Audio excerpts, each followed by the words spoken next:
Bonjour Madame la Ministre, je m'appelle Farid, je vis chez mes parents, je viens du lundi au vendredi au foyer d'accueil de jour des Églantines au Voyou. Je suis bénévole à l'épicerie sociale en partenariat avec la mairie du Creusot, ainsi que Yacine, Laurine, Antoine, Alicia et Brian. Nous avons créé le projet Les Causeries du Creusot où nous avons interviewé des personnalités locales. Est-ce que ça vous dérangerait de répondre à quelques questions, Madame la Ministre? Pas du tout, allez-y. Alors, première question, Madame la Ministre. Que voyez-vous pour les personnes en situation de handicap dans le futur? J'ai un peu déjà dévoilé la feuille de route, ce que je prévois dans le futur. Comme je l'ai dit tout à l'heure, c'est de faire en sorte que les droits des personnes en situation de handicap soient respectés et de conduire les personnes en situation de handicap, les jeunes comme vous notamment, à se former, à avoir un métier, à pouvoir accéder à l'école. Aujourd'hui, on sait que l'accès à l'école pour tous les enfants, et on n'est pas encore au rendez-vous, même si le nombre a augmenté. Et faire en sorte que vos droits soient respectés, que vous puissiez surtout, j'allais dire, vous insérer dans une société qui doit, bien sûr, vous ouvrir les bras, et une société inclusive, voilà, au nom de l'égalité républicaine. Écoutez, je vous remercie, Madame la Ministre. Alors, le chantier qui va arriver là, vraiment, le prochain, c'est surtout l'école. Là, il y a un gros travail à faire sur l'école. C'est aussi gage de réussite et de sécuriser vos parcours de vie plus tard. Merci. Bonjour, Madame la Ministre, je m'appelle Brian, je vis au foyer des Églantines. Grâce aux lois, on est pu bloquer dans notre parcours. J'ai dû faire un stage pour devenir travailleur ESAT avant que je serai à mi-temps. Pourquoi avez-vous décidé d'être ministre du handicap? C'est une bonne question. C'est une très bonne question. Je ne m'attendais pas à cette question quand même. Voilà. Pourquoi j'ai décidé d'être ministre en situation de handicap? Pour tout vous dire, je n'ai pas décidé. Ça m'est tombé dessus. Je n'ai pas décidé. J'avoue que j'ai rien décidé du tout. J'ai été députée et présidente de la commission des affaires sociales. Et le jour du remaniement, le 20 juillet, on m'avait appelé, j'avais raté le téléphone, le coup de fil de la première ministre Elisabeth Borne. Moi, j'étais en train de signer les derniers parapheurs, je suis chez la descente à Dijon, on est le 20 juillet, j'ai encore 10 jours de cette inscription. Après, on va se prendre 2 semaines de vacances. Et il est midi, et voilà, mon collaborateur frappe à la porte et me dit Madame la Présidente, il y a la première ministre qui cherche désespérément à vous joindre, et quand je la rappelle, il me fait cette proposition en me demandant si je souhaitais rentrer dans son prochain gouvernement et si je voulais être la ministre en charge de la situation de handicap et qu'elle serait très heureuse de m'avoir dans son gouvernement. Vous dites quoi? J'ai dit oui, voilà, et je ne regrette pas parce que c'est une très belle mission, vraiment une très belle mission, et on est dans l'humain et c'est ce qui me plaît. Voilà. Donc, quand mon portefeuille a été élargi à nouveau aux personnes âgées, eh bien, pour moi, c'est vraiment faire en sorte aussi que les droits des personnes âgées soient respectés en tant que citoyennes et citoyens. Et en plus, quand le président de la République a voulu effectivement élargir le portefeuille, puisqu'on avait un gouvernement resserré après le remaniement le 8 février, je voulais que ce soit un portefeuille qui soit cohérent. Et en fait, quand on parle des personnes âgées ou des personnes en situation de handicap, c'est des publics vulnérables. Et il y a plein de sujets qui sont communs. Par exemple, les aidants. Et j'ai une pensée pour les aidants qui vous accompagnent, qui accompagnent les personnes âgées. J'ai pour les professionnels. Et je rends hommage à tous les professionnels qui vous accompagnent ici, d'ailleurs, dans cette ESAT ou dans le foyer, etc. Tous les personnels qui interviennent pour vous accompagner. Et c'est la même chose pour les personnes en situation de handicap, les personnes âgées, tout comme les personnes en situation de handicap. C'est les professionnels du médico-social. Également aussi la lutte contre la maltraitance. Alors je ne cherche pas à stigmatiser. Je dis que 99,99%, eh bien, effectivement, vous avez un accompagnement de qualité. Pour autant, parfois, il peut y avoir de la maltraitance. Et il y en a. Et elle n'est pas intentionnelle. Vous l'avez dit tout à l'heure, madame, je la cherche. Elle est juste derrière moi. Où il y a aussi de la maltraitance parce qu'il y a un manque de personnel. Un manque de personnel. Et automatiquement, quand il n'y a pas suffisamment de personnel, que ce soit dans les établissements, que ce soit les EHPAD ou dans les structures, automatiquement, il peut y avoir de la maltraitance. À nous de travailler sur l'attractivité des métiers. Et je réponds à la directrice, ça me revient là tout à coup, sur la revalorisation sur les salaires. Bien sûr. D'ailleurs, à travers le Ségur, à travers certaines décisions qui ont été prises, ça a été revalorisé. On peut encore faire mieux. Mais je tiens à dire, je le dis, j'ai réuni les principaux partenaires sociaux sur la convention collective nationale unique étendue. Aujourd'hui, ce qu'il faut savoir, c'est que dans le secteur, il y a 20% des salariés qui ne sont pas couverts par une convention collective. Pas couverts du tout. C'est-à-dire que ce sont des salariés qui sont payés en deçà du SMIC. Et c'est là l'ancienneté qui fait que vous arrivez à peu près au SMIC. Et les partenaires m'ont dit, écoutez, madame la ministre, donnez-nous l'argent, on va se débrouiller. Eh ben non, je ne donne pas l'argent. Moi, je leur ai dit, vous m'apportez une réponse sur les bas salaires. Déjà une première réponse au niveau d'un premier étage, et puis après, on négocie. Il y a de l'argent qui est mis pour la revalorisation des salaires, mais il faut effectivement que les partenaires sociaux se mettent d'accord sur cette convention collective nationale unique étendue, et que surtout, il y a un effort sur les bas salaires. Je tiens absolument. Mais l'argent est sur la table. Je compte, alors je leur ai donné la date, c'est juin, et j'espère qu'en automne, on va aboutir pour pouvoir effectivement améliorer les choses. Mais je ne donnerai pas d'argent tant qu'il n'y a pas d'accord. Surtout sur les bas salaires.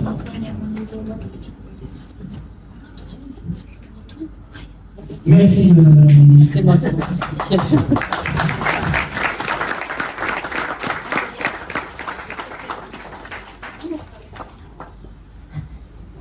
Bonjour. Quel métier en fait avant le ministre? Ah, quel métier ai-je fait avant d'être ministre? Alors j'étais enseignante. Enseignante d'anglais, j'ai essayé d'enseigner l'anglais. En France, on est quand même assez hermétique aux langues, il faut le dire quand même. Donc voilà, je travaillais dans le plus gros CFA de Bourgogne, c'est pour ça qu'en plus l'apprentissage, voilà, je pousse pour que l'apprentissage devienne une vraie voie d'excellence, et c'en est une. J'ai commencé ma carrière d'enseignante à Belfort, parce que je suis née à Montbéliard, donc j'ai enseigné 4 ans à Belfort dans une école privée, j'ai enseigné l'anglais, et puis ensuite je suis venue en Bourgogne et j'ai enseigné dans le plus gros CFA de Bourgogne, désolé de vous le dire, hein. C'était à l'époque l'ANOU, c'est pas de l'ANOU, mais c'est l'école des métiers aujourd'hui à Dijon, pendant 24 ans, et ensuite je suis devenue députée avec, il est où le député? Voilà, avec mon collègue Rémi Révérotte en 2017. Et puis ensuite réélue en 2022, et puis ensuite présidente de commission en 2020, puisque j'ai succédé à Brigitte Bourguignon quand elle est rentrée au gouvernement. Donc j'avais la plus grosse commission, l'une des plus grosses en tout cas, commission des affaires sociales, et ensuite je suis devenue ministre. C'était inattendu, en juillet. Donc j'étais enseignante. Enfin j'ai essayé d'être enseignante. Ah, relax. Alors,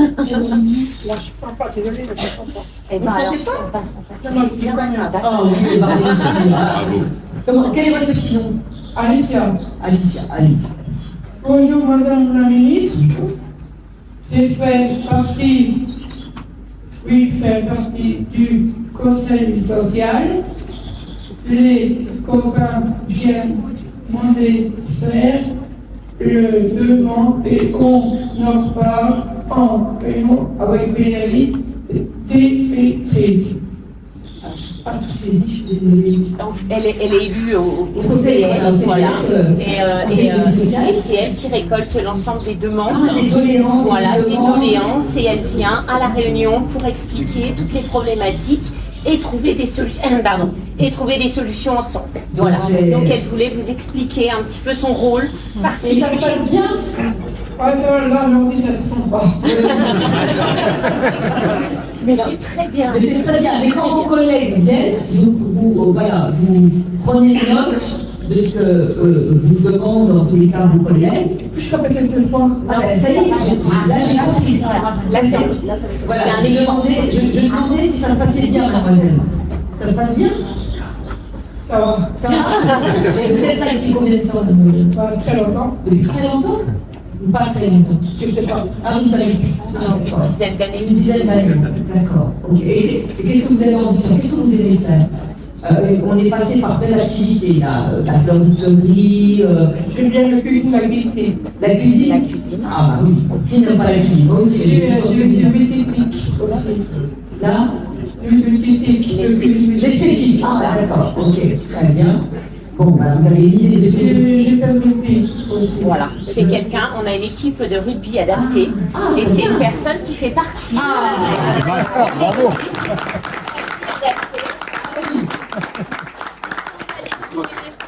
Les championnats de sport adapté l'année dernière à Toulouse. Génial. Waouh. Voilà.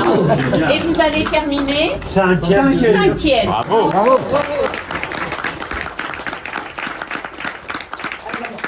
Justement, vous évoquez le sport. Là aussi, pour moi, c'est extrêmement important de faire en sorte que, y compris dans les IME, dans les établissements, on puisse pratiquer du sport. Le ministre, le Premier ministre et la ministre aujourd'hui de l'Éducation nationale a annoncé les 30 minutes de sport quotidien. Et il faut absolument, effectivement, y compris dans ces établissements et après. Et c'est la raison pour laquelle, aujourd'hui, on fait en sorte de labelliser des clubs sportifs qui peuvent recevoir du public en situation de handicap, mais en milieu ordinaire. C'est-à-dire qu'il y a un équipement qui est adapté, on peut proposer certaines activités aux personnes en situation de handicap, mais en milieu ordinaire. Alors aujourd'hui, il y en a 1500, et l'objectif, c'est d'augmenter le nombre de clubs inclusifs. Il faut toujours se dire qu'on démarre en milieu ordinaire, et on fait en sorte d'accueillir les personnes en situation de handicap en milieu ordinaire, et pas des clubs uniquement réservés pour les personnes en situation de handicap. Il faut que ce soit des clubs vraiment inclusifs en milieu ordinaire. Donc là aussi on le demande. Donc je pense que là vous avez plein d'idées pour labelliser les clubs et accueillir des personnes en situation de handicap. On en a déjà. Vous en avez? Oh, formidable, je sais. Là, c'est fait avec le rugby. Génial, génial. Ouais. Parce qu'en fait, à travers le sport, vous savez, c'est comme les personnes âgées, hein, les personnes en situation de handicap, il faut lutter contre l'isolement. Il faut lutter contre l'isolement. Et le sport, c'est vraiment un vecteur formidable pour aller vers, pour rencontrer les personnes. Et donc, il faut que les personnes en situation de handicap, c'est pour ça que je refuse, je dis bien, je refuse du logement au fond des bois. Vraiment. Donc, il faut que ce soit au cœur de la cité pour que les personnes puissent avoir une vraie vie sociale. Merci Madame la Ministre. Et jolie vieille Romeo.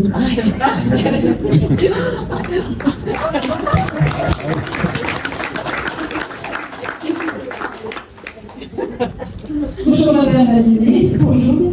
Je peux vous poser une question? Oui, bien sûr, je suis là pour ça alors. Êtes-vous mariée? Ah oui, je suis mariée. Ça date maintenant, il y a un vieux couple, presque bientôt 36 ans. Voilà. Mariée, 2 enfants, j'ai ma fille qui vient de partir, elle vient de se marier là il y a 15 jours, donc voilà. Vous voyez, mon fils est déjà parti il y a 2 ans. Voilà. Marié, 2 enfants, rien d'intéressant. Voilà. D'accord. Comment est-ce que la loi a autorisé le mariage pour des personnes en situation de handicap sans avoir besoin de l'accord des tuteurs? Alors, on a fait des progrès sur les élections, puisque jusqu'à présent, c'était sous Sophie Cluzel, et je remercie bien sûr le député présent d'avoir voté, pour faire en sorte d'exercer, en tous les cas, son droit à voter et que ce soit respecté. Ça n'était pas encore le cas il y a encore quelques années. Maintenant, effectivement, pour le mariage, je pense que c'est un droit fondamental et qu'on doit pouvoir avancer sur le sujet. Ok, merci Madame la Ministre.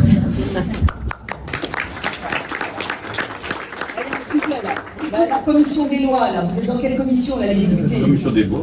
Commission des lois, voilà, vous avez le député en question, il faut faire avancer les choses. Voilà. Les personnes en situation de handicap ont droit à une vie, effectivement, affective et sexuelle. C'est important, et une vie, si on a envie de se marier, on ne peut pas le faire. Bonjour Madame la Ministre. Je m'appelle Antoine. Antoine? La somme que je vais vous présenter, vous allez chanter une danseuse. Je n'ai absolument pas. C'est le scoop. Absolument pas cette ambition-là. Absolument pas. Voilà. Écoutez, là je suis aujourd'hui ministre, mais ça n'est vraiment pas du tout envisagé. Là. Déjà, je n'avais même pas du tout envisagé d'être ministre. Vous voyez un peu là. Encore moi là. Non. Je suis très bien là pour l'instant dans mes fonctions, donc j'ai la confiance du président de la République et du Premier ministre. Je vais essayer de mener à bien cette mission qui est, j'allais dire, vraiment importante et dans laquelle il y a de nombreux défis à relever. Voilà. Parce que vous trouvez que j'ai pas assez de travail là? Si. Ah, si. Comment vous faites pour évacuer la pression de l'économie? La pression? Ah.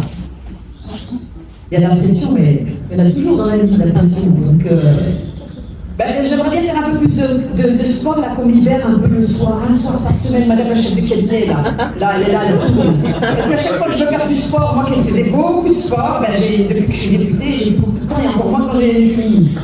Donc, oui, c'est évacuer la pression, c'est en faisant du sport, en allant se nourrir, en pratiquant, en allant nager, pour moi, c'est le sport qui permet effectivement d'évacuer le stress et la pression. Bien sûr, il y a beaucoup de pression, mais ça fait partie du job, on ne va pas se plaindre, c'est comme ça. Mais je suis sûre que tout le monde a ça aussi, la pression aussi, quand on travaille, ça n'est jamais simple. Voilà, faites du sport. Voilà, et il ne faut pas vous faire non plus trop de nœuds au cerveau. Merci à Madame la ministre.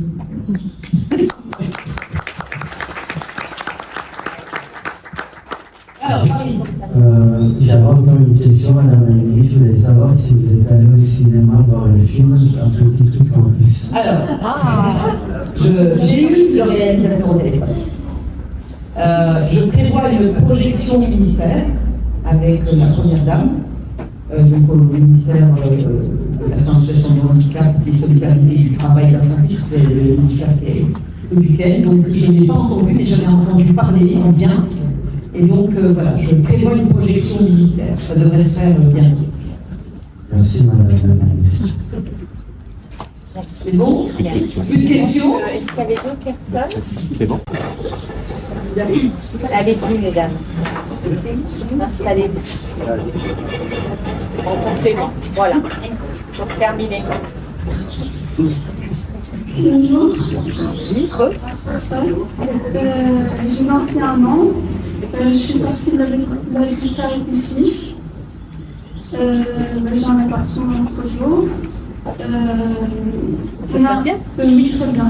On a un appartement inclusif où on se rejoint tous, où des fois on peut faire des soirées, où des fois on peut voir aussi Valérie seule, ou si on peut parler là, ou des fois on peut venir aussi chez nous. Vous aviez une question par rapport à ça? Non. Je suis pour qu'on développe de plus en plus justement l'habitat inclusif, des petites unités de vie, pour que les personnes puissent se retrouver aussi ensemble et en même temps en milieu ordinaire. Donc c'est vraiment ce vers quoi il faut aller. Pour moi, c'est vraiment ce qui est important. Et dans le cadre des 50 000 solutions, dans le cadre de 1,5 milliard, c'est ce qui est prévu normalement et qui doit être proposé aux acteurs locaux avec qui nous allons travailler. L'association a conventionné avec l'OPAC de Saône-et-Loire pour structurer des habitats inclusifs, donc à la demande et en fonction des besoins. Donc on a une convention avec l'OPAC de Saône-et-Loire. Tout à fait. En place, voilà, c'est idéal. Et aussi en juillet, on va faire du beau bagage. Du festival des beaux bagages. Oui. Alors c'est quoi comme festival? Je ne connais pas, mais c'est beau avec mobile.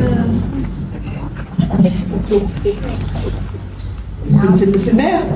Ah, alors on va faire un peu les idées. Alors, vos bagages? Beau bagage. En fait, le festival des beaux bagages, c'est comme les bénévoles de l'association, des spectacles, comment on est là pour accueillir le monde. C'est dans la rue. D'accord, donc il y a une belle ambiance. Oui, on est. Et il y a un thème particulier là? Cette année, elle est JOP, non? Non? Festival des Beaux Bagages, je vais compléter, si vous permettez, que Madame la Ministre voit un petit peu ce que c'est, puis ça lui donnera peut-être l'envie de venir. Je sais pas si ça marche. Non, ça marche pas. Donc le Festival des Beaux Bagages existe depuis de nombreuses années au Creusot. C'est un festival qui dure tout l'été, gratuit, pour tout le monde, gratuit, avec du théâtre de rue, un peu comme à Chalon. Et puis, à l'intérieur du festival, en fait, il y a l'été des Beaux Bagages, il y a deux festivals. Le festival des Régissants, qui est le festival des théâtres de rue, et puis le festival musical, qui est, lui, les Folles Escales. Et on a inauguré, on a lancé officiellement le festival des Beaux Bagages. Je rappelle que c'est gratuit pour tout le monde. Et c'est tout l'été avec des petites pauses, avec des séances de cinéma, avec le bar des quartiers, etc. Donc il y a une participation citoyenne, il y a des thèmes. L'année dernière, je ne sais pas si vous vous rappelez, vous avez dû y participer, c'était les Plumes. La grande et majestueuse Plume, qui était un thème articulé magnifique. Et puis cette année, c'est les décors des Beaux Bagages qui sont faits avec du carton, où les conseillers parents, les enfants participent. Voilà, et donc il y a une association qui s'est constituée, qui s'appelle les Rues Gissantes.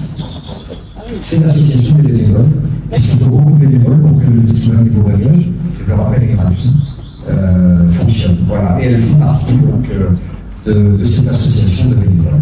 D'accord, voilà, voilà. Donc c'est une belle fête populaire. C'est une fête populaire qui dure tout l'été. Voilà. Ah oui, tout l'été. Tout l'été. Une question? Parfait? Ouais. Pas de frustration? Non. Merci beaucoup. C'est moi, merci.